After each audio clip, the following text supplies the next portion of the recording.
Pansamantalang magpapahinga muna si Kim Chiu sa noontime program na It's Showtime matapos kumpirmahing lilipad siya pa Korea kasama si Paolo Avellino para sa shooting ng kanilang bagong serye na Kupino.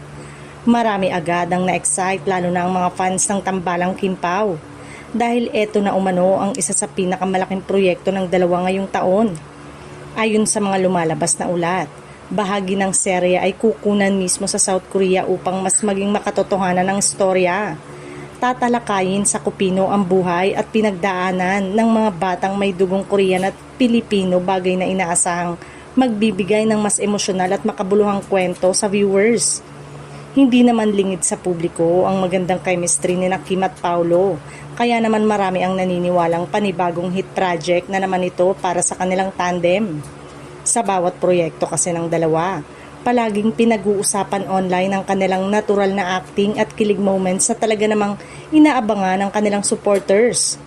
Samantala, may ilang netizen din ang nalungkot dahil pansamantala munang mawawala si Kim sa It's Showtime.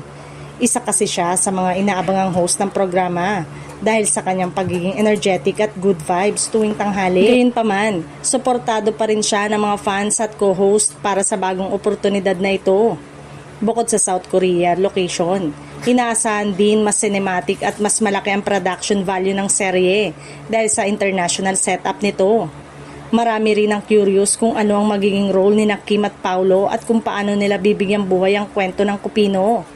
Sa ngayon, lalong tumitindi ang excitement online habang hinihintay ng fans ang official announcement, teaser photos at iba pang detalye tungkol sa proyekto.